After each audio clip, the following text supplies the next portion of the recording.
কি মুক্ত হওয়ার জন্য গীতা পাঠ করছি না, আমরা পাঠ করব ভগবানের সন্তুষ্ট বিধানের জন্য এবং গুরুবর্গের সন্তুষ্ট বিধানের জন্য এবং ভগবানের কৃপা লাভ করার জন্য। আর সেই সঙ্গে আমাদের জীবনে যদি পাপ থাকে সেই পাপ থেকেও আমরা মুক্ত হব। তো প্রথম অধ্যায় বিষাদ যোগ আমরা আলোচনা করছি।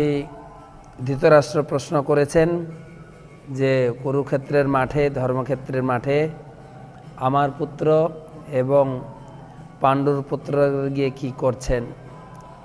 তো সঞ্জয় উত্তর দিয়েছেন যে যুদ্ধক্ষেত্র ভূমিটাকে আপনারা মনে রাখবেন। দুই পক্ষ সেনানী রয়েছেন। কৌরবদের পক্ষে রয়েছেন 11 অক্ষৌহিণী, মানে 11 অক্ষৌহিণী, আর পাণ্ডবদের পক্ষে আছেন 7 অক্ষৌহিণী। টোটাল 11 অক্ষৌহিণী সেনা। দুই সেনার সেখানে উপস্থিত হয়েছেন। আর দুর্যোধন রথ থেকে নেমে গুরুদেবের কাছে গিয়ে প্রথমে পাণ্ডবদের সৈন্যের বর্ণনা দিয়েছেন, কিভাবে দ্রুপদের পুত্র তিনি ধৃষ্টদ্যুম্ন তিনি কিভাবে দক্ষতার সঙ্গে যুদ্ধক্ষেত্রকে সাজিয়েছেন। তারপরে নিজের সৈন্যদের বর্ণনা দিতে গিয়ে প্রথমে দ্রোণাচার্যের প্রশংসা করেছেন, ভীষ্ম, কৃপ এবং অশ্বত্থামা, বিকর্ণ আদির কথা বলেছেন। তারপরে আমরা 9 নম্বর শ্লোক থেকে পুনরায় আজকে পাঠ করব। তো যারা অনলাইনে আছেন আপনারা প্রশ্ন করতে পারবেন কালকের মতো আমার ফোন নাম্বারে হোয়াটসঅ্যাপে 9434760402। তো প্রশ্ন করবেন, প্রশ্ন আপনি লিখে পাঠাবেন। অবশ্যই আপনার নাম আর কোথা থেকে প্রশ্ন করছেন, মানে আপনি কি কলকাতা থেকে, ভারত থেকে, পশ্চিমবঙ্গ থেকে কি বাংলাদেশ থেকে, এটা লিখে পাঠাবেন। তো আমরা শেষে 10 মিনিট প্রশ্ন উত্তর করব। তা আসুন আমরা 9 নম্বর শ্লোক থেকে পুনরায় শুরু করি। তো দুর্যোধন কৌরব পক্ষের সৈন্যদের কয়েকজনের নাম 8ম শ্লোকে বলেছেন। এখন সবাইকে প্রশংসা করে বলছেন, অন্যে চ বহব সুরা মদর্থে তক্ত জীবিতা নানা শস্ত্র প্রহরণা সর্বে যুদ্ধ বিশারদা। আর যে অনেক বীর আমার লাগিয়া আসিয়াছে হেতা সব জীবন তেজিয়া নানা অস্ত্র পানি সব যুদ্ধে বিশারদ এরা সব হয় মোর যুদ্ধের সংসদ। তো শিল প্রভুপাদ এই শ্লোকের পদ্য ছন্দে অনুবাদ এবং গদ্য ছন্দে অনুবাদ এবং তাৎপর্য দিয়েছেন। তো গদ্যে অনুবাদে প্রভুপাদ বলছেন যে দুর্যোধন বলছেন, তিনি ভীষ্ম, কর্ণ, দ্রোণ আদির কথা বলার পরে এই শ্লোকে বলছেন, তাছাড়াও আমার দলে এই সমস্ত সৈন্যরা আপনারা সবাই আমার জন্য প্রাণ দিতে প্রস্তুত। আপনারা সকলে অস্ত্রশস্ত্র সজ্জিত হয়ে এসেছেন। আপনারা সকলে সামরিক বিজ্ঞানে বিশারদ। সবাইকে প্রশংসা করেছেন, আপনারা সামরিক বিজ্ঞান, যুদ্ধ বিজ্ঞানে অত্যন্ত পারদর্শী। আপনাদেরকে আমি কৃতজ্ঞতা জানাই, আপনারা আমার জন্য প্রাণ দিতে প্রস্তুত এই যুদ্ধক্ষেত্রে এসে উপস্থিত হয়েছেন। তো এই কথা পরিপ্রেক্ষিতে শিল প্রভুপাদ তাৎপর্য ব্যাখ্যা করছেন, যে এখানে স্পষ্টভাবে বুঝিয়ে দেওয়া হয়েছে পাপিষ্ঠ দুর্যোধনের পক্ষে অবলম্বন করার ফলে কুরুক্ষেত্রের রণাঙ্গনে এদের সকলের মৃত্যু অবধারিত ছিল। অর্থাৎ দুর্যোধন পরোক্ষভাবে তার মুখ থেকে এই কথাটি বেরিয়ে গেল, আপনারা সকলে যারা আমার দলে যোগদান করেছেন আপনারা সকলেই মারা যাবেন, কেউ বাড়ি ফেরত যাবেন না। তো এটা সকলকে উৎসাহ দেওয়ার পরে যে আপনারা সত্যিই ধন্য, আপনারা এত জীবনের আশা পরিত্যাগ করে আমার জন্য যুদ্ধ করার জন্য এই কুরুক্ষেত্রের মাঠে উপস্থিত হয়েছেন। সবাইকে আমি ধন্যবাদ এবং কৃতজ্ঞতা জানাই। এখন আপনাদের সকলের কাজ হচ্ছে 10-11 অপর্যাপ্তম তদস্মাকম বলম ভীষ্মাভিরক্ষিতম পর্যাপ্তম তিদমেতেষাম বলম ভীষ্মাভিরক্ষিতম অয়নেষু চ সর্বেষু যথাভাগম অবস্থিতা ভীষ্মমেভাভিরক্ষন্তু ভবন্তঃ সর্ব এবহি। তিনি দ্রোণাচার্যের ভীষ্ম কর্ণের সামনে তিনি বর্ণনা করছেন, আমাদের সৈন্যবল অপরিমিত, আমরা ভীষ্মের দ্বারা সম্পূর্ণরূপে সুরক্ষিত। অপরিমিত অনেক, আর ভীমের দ্বারা সতর্কভাবে সুরক্ষিত পাণ্ডবদের শক্তি সীমিত। এখন আপনারা সকলে সেনাব্যূহের প্রবেশপথে নিজ নিজ গুরুত্বপূর্ণ স্থানে স্থিত হয়ে পিতামহ ভীষ্মকে সর্বতোভাবে সাহায্য প্রদান করুন।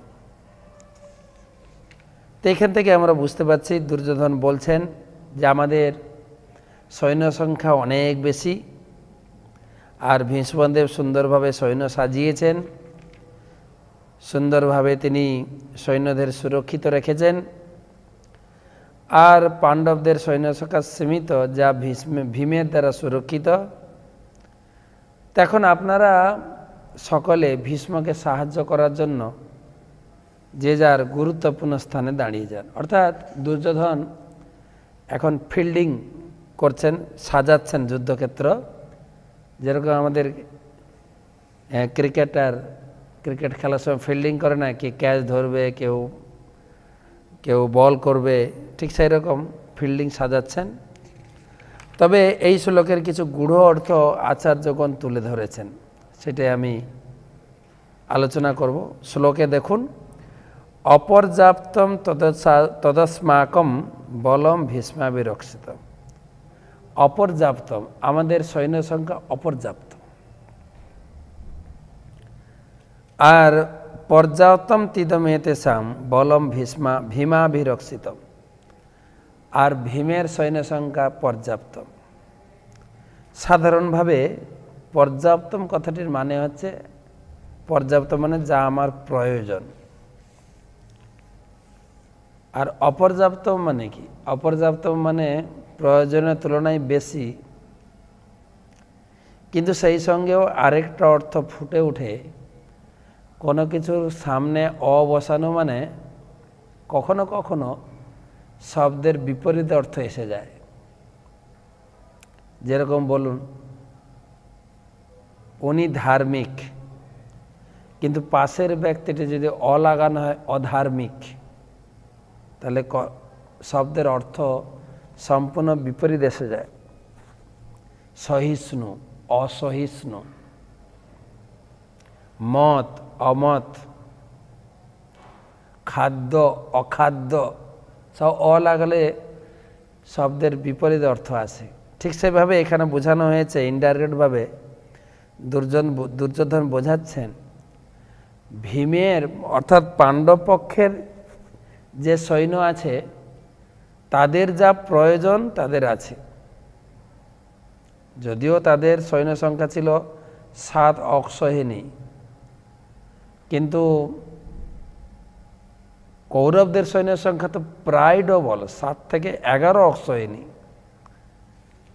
তথাপি দুর্যোধন এখানে বলতে চাইছেন যে পাণ্ডবদের সৈন্য সংখ্যা যা প্রয়োজন, যা শক্তির প্রয়োজন, সেটা ভীমের পক্ষে আছে, পাণ্ডবদের পক্ষে আছে। কিন্তু আমাদের ধরে লোক বেশি হলে হয় কি করে? যদিও আমাদের সৈন্য সংখ্যা বেশি, লোকবল বেশি, কিন্তু সামরিক শক্তির অভাব রয়েছে, পর্যাপ্ত নেই। কারণ কি না? কারণ হচ্ছে দুজনকে যদি বলা যায়, দ্রোণ আর ভীষ্ম, এই দুজন ব্যক্তি কৌরবদের পক্ষ হয়ে যুদ্ধ করছেন বটে, কিন্তু দুজনেই পাণ্ডবদেরকে খুব স্নেহ করেন। তাই দুর্যোধনের সন্দেহ যে আমাদের দলে লোক সংখ্যা বেশি, কিন্তু ইনারা পুরোপুরি আমাদের দলের সমর্থক নয়, ইনাদের প্রতি আমার সন্দেহ রয়েছে। তাই ইনডাইরেক্টভাবে বলছেন আপনারা সবাই ঠিক ঠিক জায়গায় দাঁড়িয়ে ভীষ্মকে আপনারা লক্ষ্য রাখবেন যে উনি সঠিকভাবে কৌরবের পক্ষে যুদ্ধ করছেন কিনা, না পাণ্ডবদের স্নেহ করছেন। এটাই বলার ইঙ্গিতে বোঝাচ্ছেন যে আপনারা যে যার গুরুত্বপূর্ণ স্থানে থেকে ভীষ্মকে সাহায্য প্রদান করবেন, মানে ভীষ্মকে একটু লক্ষ্য রাখবেন যে পিতামহ তিনি কি করছেন, ছল চাতুরীভাবে পঞ্চপাণ্ডবদের এড়িয়ে যাচ্ছেন না তো। এটাই দুর্যোধনের একটা কূটনৈতিক চাতুর্য, আর সেটা বুঝতে পেরেছেন ভীষ্মদেব। আমরা পড়ে বুঝতে পারছি বা বুঝিয়ে দিলে বুঝতে পারছি, কিন্তু ভীষ্মদেব ধরতে পেরেছিলেন। ভীষ্মদেব মহান ব্যক্তিত্ব। তিনি তখনকার সময়ে তাকে বলা হয়েছে তিমিঙ্গিল, যে পুরো যুদ্ধক্ষেত্রটাকে একাই, তিমিঙ্গিল মানে হচ্ছে তিমিঙ্গিল মাছ অন্যান্য মাছকে কামড়ে খায় না, গিলে খায়। তো কোথাও কোথাও মহাভারতে বর্ণনা আছে ভীষ্মদেব পুরো যুদ্ধক্ষেত্রটাকে একা শেষ করে দিতে পারে, একা গিলে খেতে পারতেন। তার বয়স, তিনি এই জগতে ছিলেন মাত্র 456 বছর। একজন বিশাল ব্যক্তিত্বপূর্ণ। তিনি অনুভব করতে পেরেছেন যে দুর্যোধন ছল চাতুরি করে তার কথার ফাঁকে তিনি বুঝাতে চাইছেন যে আমরা তার পক্ষে পূর্ণ সমর্থন নই। তাই তিনি কি করলেন? তস্য সঞ্জয়নম হর্ষম কুরু বিদ্ধ পিতামহ সিংহনাদম বিনোদচ্চয়ী শঙ্খং দদমৌ প্রতাপবান। তখন কুরুবংশের বৃদ্ধ পিতামহ ভীষ্ম দুর্যোধনের হর্ষ উৎপাদনের জন্য সিংহের গর্জনের মতো অতি উচ্চনাদে তার শঙ্খ বাজালেন। ভীষ্মদেব তার প্রতি উত্তর দিলেন। তিনি কোনো কিছু মুখে কথা না বলে তিনি জোরে সিংহনাদে, খুব গর্জনের সহিত তিনি জোরে শঙ্খনিনাদ, শঙ্খ বাজালেন। বহুপাদ লিখেছেন যে পিতামহ ভীষ্ম দুর্যোধনের হৃৎকম্প অনুভব করতে পেরে তার স্বভাব সুলভ করুণার বশবর্তী হয়ে তাকে উৎসাহিত করার জন্য সিংহনাদে তার শঙ্খ বাজালেন। ভীষ্মদেব বুঝতে পেরেছিলেন দুর্যোধন ভয়ভীত হচ্ছে যে আমাদের পক্ষে সৈন্যরা তারা সম্পূর্ণ সমর্থন রূপে আমার পক্ষে যুদ্ধ করবে কিনা। আর সেই সন্দেহ দূর করার জন্য ভীষ্মদেব শঙ্খ বাজিয়ে তাকে সমর্থন করলেন, আমি তোমার পক্ষে আছি। আর সেই সঙ্গে প্রভুপাদ লিখেছেন পরোক্ষভাবে সংগঠনের মাধ্যমে তিনি তার হতাশাচ্ছন্ন পৌত্র দুর্যোধনকে জানিয়ে দিলেন যে যুদ্ধে জয়লাভ করার আশাই তার নেই, কারণ ভগবান শ্রীকৃষ্ণ ছিলেন তার বিপক্ষে। আর এটাই তিনি বুঝিয়ে দিলেন যে দুর্যোধন, তুমি এসছো যুদ্ধক্ষেত্রে যুদ্ধ করতে, এত বকবক করো কেন, চুপ। এই দিয়ে শঙ্খ বাজিয়ে তিনি তাকে চুপ করিয়ে দিয়েছেন। আমি এসেছি তোমার জন্য যুদ্ধ করব। কিন্তু ইঙ্গিতভাবে আচার্যগণ বা শিল প্রভুপাদ এখানে তুলে ধরেছেন শঙ্খধ্বনির মাধ্যমে প্রকাশিত হয়েছে দুর্যোধন জয়ী হবে না। কি করে আমরা বুঝব? এর মানে বোঝানো হচ্ছে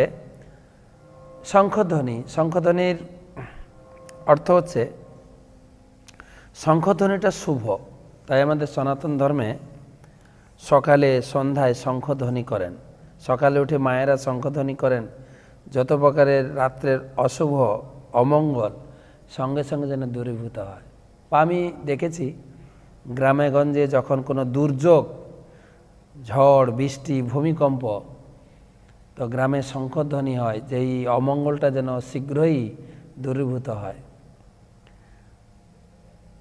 সেটা তো ছেড়ে দিন, এখন যেভাবে আমরা অমঙ্গলের মধ্যে পরিচালিত হচ্ছি, করোনা, আমাদের প্রধানমন্ত্রী তিনি ঘোষণা দিয়েছিলেন যার যার বাড়িতে শঙ্খ কাঁসর থালা বাটি খোল করতাল বাজিয়ে এই অমঙ্গলকে দূর করবেন। গুরু মহারাজও বলেছেন যে প্রতিদিন 5টা 5:15-তে তোমরা সকলে যে যেখানে আছো শঙ্খধ্বনি করবে, মায়েরা উলুধ্বনি করবে এবং খোল করতাল বাজিয়ে ভগবানের নাম কীর্তন করে এই অমঙ্গলকে যেন আমরা দূরীভূত করি, অমঙ্গল থেকে যেন আমরা সুরক্ষিত থাকি। তাই এই শঙ্খধ্বনি মানে শুভ সংকেত, শঙ্খধ্বনি মানে শুভ সংকেত। আর শুভ কোন দিকে? ভগবান যেখানে আছেন সেই দিকেই শুভর পাল্লা ভারী হবে। কেননা আমাদের একটা বাংলায় কথা আছে, ভগবান যা করে মঙ্গলের জন্য। তাই ভগবান যে পক্ষে থাকবেন সেই পক্ষেই মঙ্গল হবে, আর সেই সব পক্ষেই শঙ্খের ধ্বনি সেদিকে প্রবাহিত হবে। তাই